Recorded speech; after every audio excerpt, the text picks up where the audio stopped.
Natroners, and welcome back to VFX with Natron. I'm Pirate Bill, and I'm here to talk about, well, VFX. I couldn't decide what hat I was supposed to wear today, so I wore this jalopy. That's huge, it's massive, like today's topic. Well, sort of. Anyway, before we get on to today's topic, I wanted to talk about a few things that were asked last time, or in response to last video. So with no further to ado, we're going to go over and look at, well, not Natron, but Inkscape just for a sec. Alright, one of the problems that came up regarding Inkscape was the fact that the default properties, when you're setting up your default page, one of the things I failed to mention that needed to be mentioned is in the display units. When you make your default, make sure you change your display units to pixels. Otherwise, it defaults to millimeters or whatever else it happened to be set to beforehand. Anyway, you want both this. This has to be saved in the default file for Inkscape. Alright, and I did several other tests, and it turns out that indeed the layers shifting just does not work. It works fine outside of live streams, but it does not work in live streams no matter what you do. Anyway, so never gonna do that again. I'll have ways of dealing with it now. We'll see that a little later, I'm sure. Anyway, we're gonna close that. Second thing we're gonna that came up is somebody asked about the fact: do you have to, with SVGs, increase your the scale or set your resolution to larger than what you're going to be outputting in your actual project? Because the problem is that with SVGs in Natron, Natron rasterizes it. It doesn't remain vector inside of Natron. They are vectors, and you have access to the vector data, but once you accept it, it is what it is. And let me just show where that is right here. We have our project, or at least the SVG up from last time, and I have the SVG properties, and a special part of the read node for SVGs is this thing called DPI, and it defaults to 90, and 90 for SVG in Natron is the default resolution. So in other words, if you do a 1080p SVG, it will be 1080p in Natron. And this is also very useful because it means if you take this and scale this up, you can see that it makes it bigger and it looks like it's clipping it off, but it really isn't. What it's doing is it's scaling it so that it's bigger than our view. And in order to reposition it, all I'd have to do is chuck in a transform node below it, and I can pull this back into position, and the transform node becomes the center point for this SVG. This also brings up another point, which is that the 3D card node, which we use a lot, does not automatically center the SVG. You have to actually center it with a transform node first, and then put it on your then you have to put it onto your 3D card node. All right, that's pretty much everything I wanted to talk about regarding that. So we're going to close that and get on to today's discussion. And by the way, feel free to ask more questions. I will try to respond to them after this is over in the comments. I will comment back afterwards. I rarely ever look at the comments during the thing, but you know, that's because we got a lot to go over. All right. So today we're talking about using SeNoise. SeNoise is this really interesting, it's the default noise system that comes with Natron. It's one of the, or I should say, it creates a lot of the really odd types of noises and so forth. But a lot of people don't know how to use it because it seems complex. It has a lot of options. And also people are used to looking at things as, this is the way it is, and that's all I've got to work with, and so I'm stuck with it. And the reality is that you want to, with noises and stuff, you want to merge them all. You want to mix them up, turn them into a little cocktail of interesting stuff. Okay, and one of the things we're going to do is, of course, we're going to make lightning, or sparky things that can come off of pretty much any shape. We're using the equivalent of an alpha. All right, so well, I didn't want to dwell too long. My corner cam seems to be broken at the moment.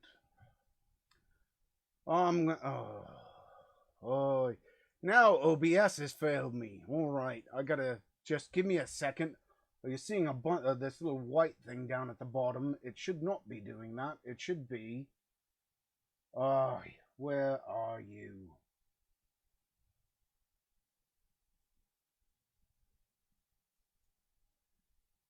There we go.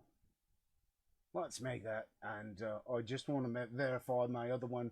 We're going to shoot it one more time. Anyway, just be on the safe side because I want to make sure. Yes, they're both beating the same thing. All right. We shot it. Going back to the live video. Boy, I'll tell you. Anyhow, all right. We are back here. Let's just, before we go forward, I want to make sure we have an actual functioning GLSL node. So we're going to put in, first of all, we need to put a text node in. And then we're going to put in a croc and boss. Because if it's going to fail, it's going to fail here. There we go. It's working fine. Now that it's working, it should work for the rest of the time. All right. So let's put this up. Let's keep that off to the side over there. We're going to just center interact, make this bold or ultra heavy. It's fine. We're going to put in our SeNoise. All right. And we're going to tell our SeNoise that it's going to be a Veroni. And to save ourselves some problems, I'm going to go over to, let's see, I think I started with, did I start with that or did I start with this? I'm trying to remember the type I used. Oh, let's see. I did type 5, which is what I thought I did. All right. So for the type 5, what I did here, this is going to be the basis for our electricity. And how we're going to do this is we're going to, first of all, I'm going to set the FBM scale down to 2, or up to 0.2, which is going to add a wee bit of jitter to the overall thing. And then we're going to shrink our noise size down a bit. We're going to take it down to, well, we're going to take it down a lot. We're going to take it down to, I'm going to set it to 60, a little bit bigger than that. And this is going to be the foundation. This looks, as you can see, it looks a lot like, kind of like, if you can envision this inverted, which is kind of what we're going to do, we're going to take this, we're going to invert it, and we're going to turn it into, it looks like little electrical streaks. All right, so how do we get that to look like electrical streaks? Well, what we're going to do is we're going to first put in a clamp node. Actually, first, you know what? I'm just thinking about this. All right, we're gonna I'm just thinking how I want to approach this. All right, let's go back over here. We're gonna put in a an eye distort first of all. Oops. I didn't want to disable. I wanted a tab, which didn't register. Eye distort. All right. And we're not going to feed it that. What we're going to do, actually, we are going to feed it that. That's wrong. We want that to be there. We're going to take, and I'm going to clone this SeNoise, and I'm going to clone it because I want with Alt K to get a clone. I'm going to set the change the type. I'm going to unlink it, and I'm going to switch the type to, let's see, we're going to switch it to type 2. And the reason we're going to switch it to type 2 is it gives us this, which matches, by the way. These both match now because they're both controlled by the same SeNoise. But we're going to be using this for a UV distort, okay? And what we're going to be doing is we're going to be distorting. Let's make our text a wee bit bigger. That's really small. Switching our text, the font size up to 200. All right.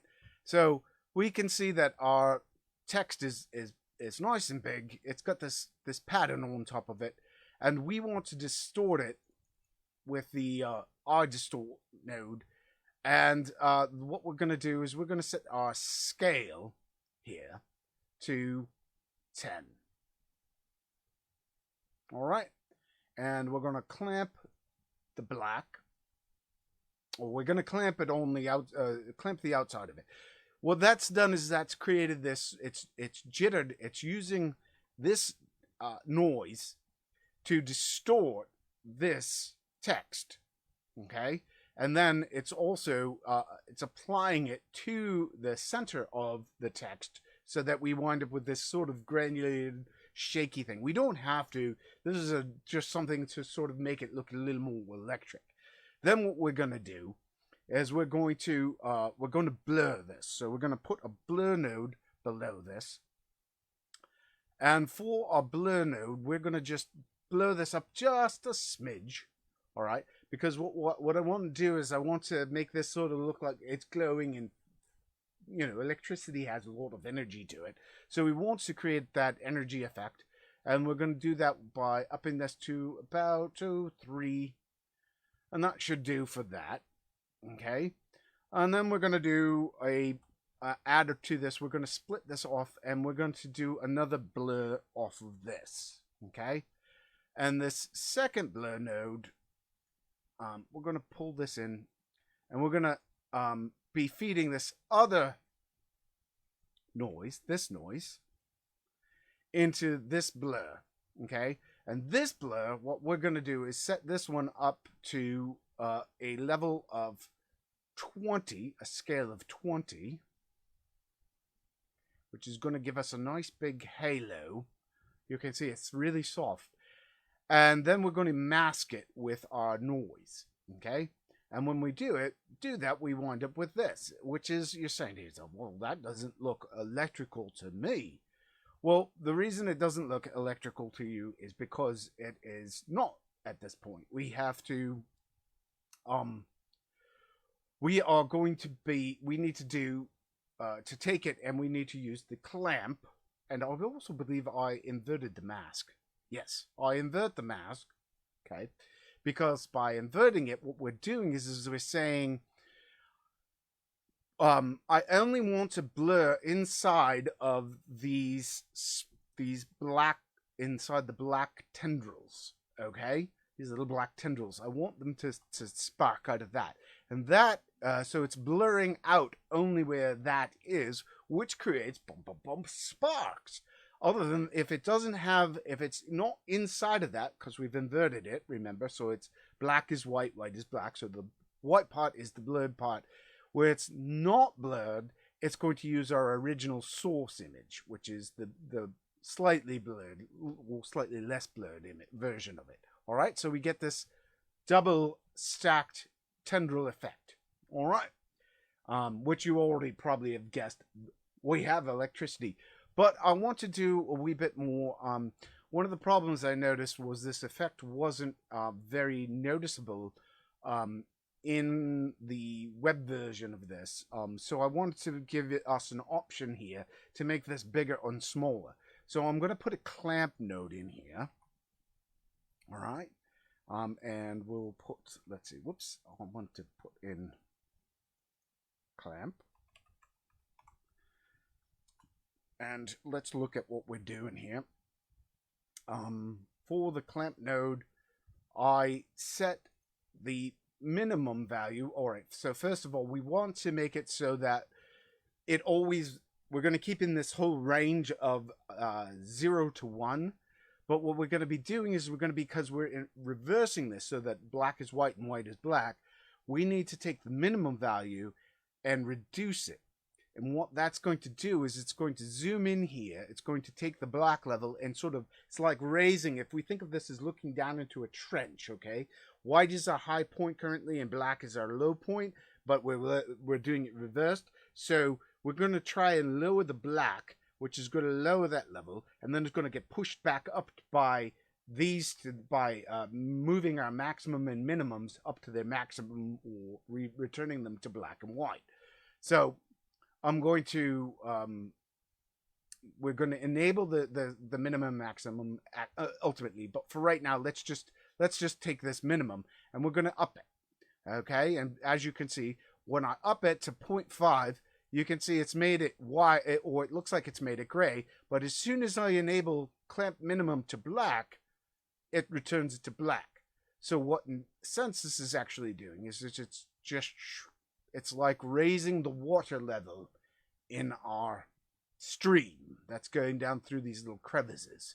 All right, and we're going to do the same to the white. I just want to make sure that we're clamped to white, clamped to black, and when we go back over to our blur, what that's going to do, if we look at this, as we shrink it down and raise it, it makes those just a little more pronounced. Whoops, until we get to obviously too high. And anyhow, I think I kept it around, we'll keep it around 0.2 for right now. It just makes it a smidge, here. Let's see if I disable it, does it actually show? Well, it's going to show up when we do the next part, which is we're going to also add in an erode smooth, because we were learning. You were wondering why, like, why did he show us the erode smooth? Because erode smooth is really useful when the problem we run into with, here, I'm going to disable this for a minute. The problem we run into with the clamp node when we start doing this to make it big is that it starts getting really pixely around the edges. But it remains smooth over here. So this erode smooth, what we're going to be doing is we're going to be adding it to bring back some of that soft edginess to it. And we're going to be doing that by setting this to a 3. Oops, wait a minute. I'll set the size to 3. And I set the exponent to 2. All right, did that give me what I wanted? It's not looking... Do I have... Oh, I haven't affected the alpha channel with it. There we go. And you can see that it's actually it widened it as well, which is not what we want, but it softened the edge as well. So we actually want to drop the... Oh, that's because our clamp is way high. All right, so we're going to drop this back down to around 2, maybe even 1. All right, so let's... I'm going to just, for the moment, so we can see before and after. So this is before what we had, and this is after. It's still pretty darn big. We might even take the erode smooth down. Whoop, nope, one's too small. We can take it down to like an increment. Like, oh, that looks good. All right, 1.4. You know what? I like working in that. We'll keep it at 1.5. There we go. All right, so we've got it. We've got it set up here. We've got it nice and big. And then we're going to combine this and the original for a little bit of an extra boost. I want to... I suppose I could use this. Well, you know what? I'm gonna merge this. Oh yes, I remember why. Well, what I don't want to have the electrical tendrils going through our actual electricity is the problem. You can see that the tendrils that from this erode smooth come into this. So what I want to do is I want to superimpose the original one over it so that those electrical sparks, quote unquote, come in behind it. And if we really wanted to, we could also put a multiply behind this. Actually, that would be we could play with what's feeding into this point and brighten it up more if we wanted to later on. I'll leave that up to you guys. You guys can experiment more. Anyway, we want to bring this back, and so one other thing I want to do is take I want to have like this, ultimately this like glowy background that is the original shape of our text, because what's going to happen is this this is going to bobble around. This distortion is going to bobble around when we start animating this. But I want to keep people able to read this no matter what. So I still want to give a clue to its original shape. But I still want, so what I'm going to actually do is use the original shape as we're going to blur it a little bit. So we're going to add another blur. And we want to feed those. I don't need that crock and boss there. We're going to feed it a blur, and I'm going to set this blur to value of, we'll set it to 10, which gives it a nice soft level. And we're going to use this. This is going to be, we're going to merge it over the other, but at a reduced amount. So we're going to take this, make sure we have our other merge. We're going to merge it. I think we're going to merge it. It did not do anything. Why didn't it merge? There we go. You guys saw there was an M. That. There we go. Sorry, had to shoot this. Natron went and did something I didn't want it to do again. All right, we're done with that. All right, so we got to merge. We're going to merge our other our soft texture over it. It's too bright. We want to dull this down. I'm going to dip it down. Let's see. I think I brought it down to, well, we'll start just bringing this down slowly until we get it to a nice level. Oops. I think I wanted about 0.25. Not 0.25. 0.25. There we go.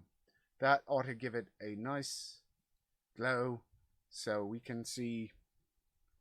So this is before, this is after. This, you can see it just put this like little halo here around the edge, which brightens it up a little bit. It's just this glow of the original text. All right.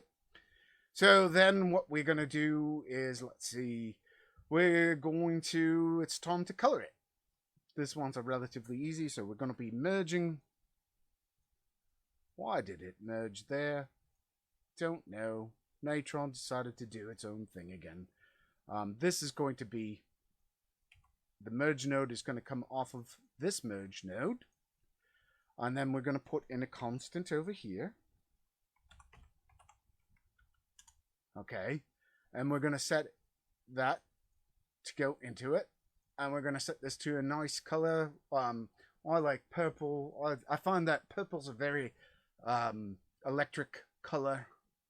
And I'm going to pick this purple here. And we're going to tell it that instead of being over, I think we're going to screen it. Did I screen it? No, I'm going to... Oh. Back to this one for a second. The original node, the one above it. I realized I didn't do this as over. I did this as a screen. I thought it looked a little bright. Well, it doesn't matter. Doesn't matter. When I first started doing it, it was a screen. Anyway, back to this. We're going to switch this one, the merge 3. We're going to switch it to a soft light. Because I want to get that kind of, I want a purpley glow, but I want a lot of the white into it. And soft light tends to give it a nice, it gives emphasizes, it sort of combines the two very nicely for this particular effect. You can change this to whatever color you want. So let's see, what else do we want here?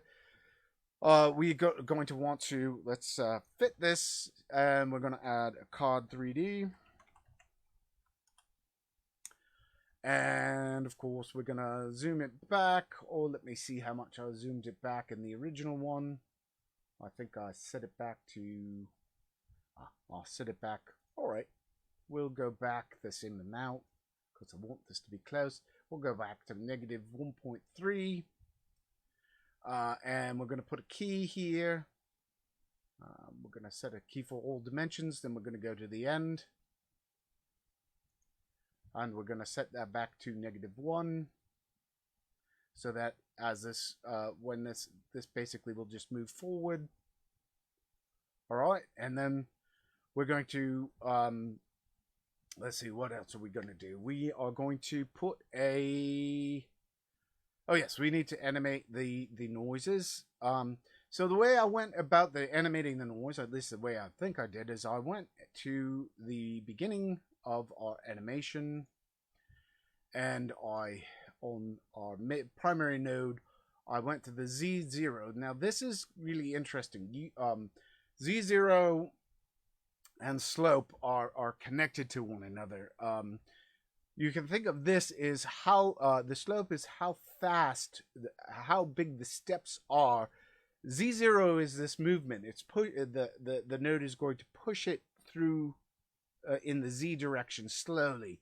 And what that will do with most of the SE noises is it's going to make them move slowly. They're going to get, parts of them are going to get bigger, and other parts are going to get smaller, and it's going to make them really, when you push them through each other, it will make them animate and move in a very organic way, as long as you don't push it too fast. And that is a big problem a lot of people have, is they go, oh, I'll set it to a low number, and then I'll set it to this really high number, and then you get chaos. And chaos doesn't really work, especially with electricity. Electricity sort of flows up, and it'll flow away from each other, and then it will disappear, and then it will start again somewhere else. And so you want this sparkly sort of movement to it.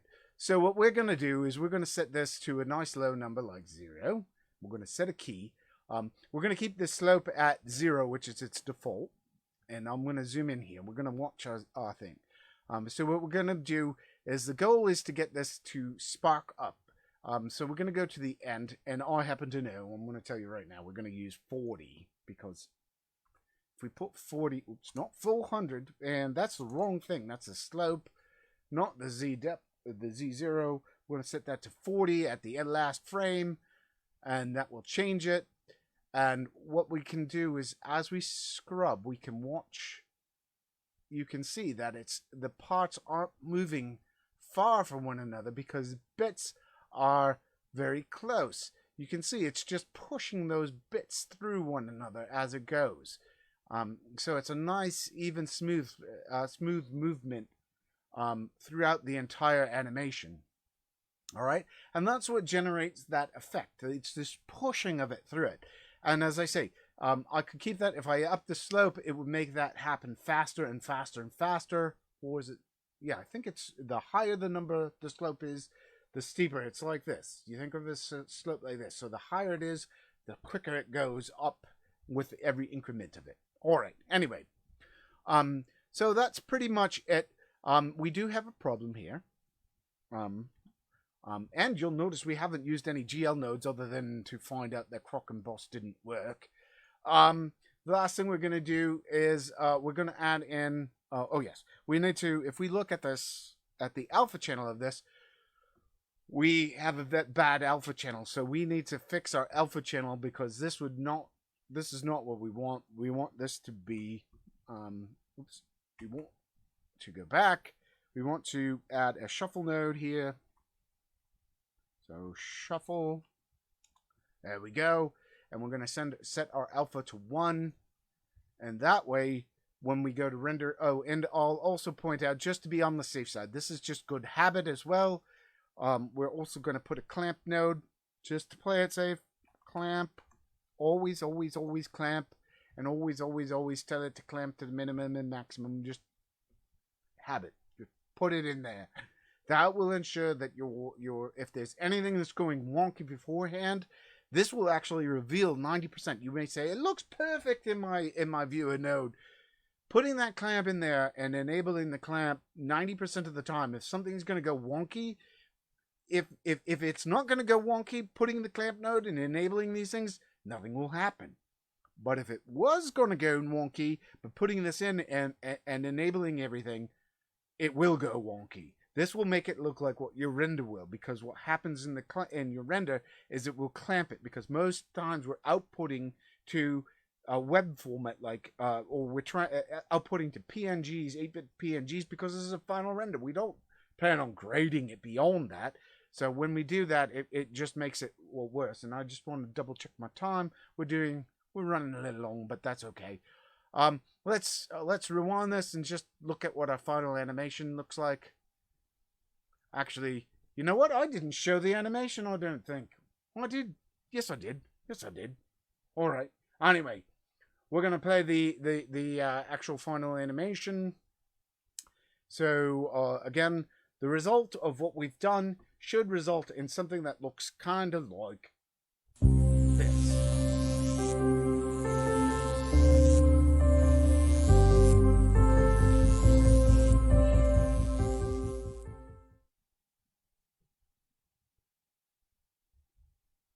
All right. And so, I'm looking at the wrong window. All right. So now that we've got that, I just wanted to say, cool, that's it for today. Keep on Natroning and have a great day. See you next time. Whoops, wrong. And we're going to blow up Natron one more time for the sake of it, because we can.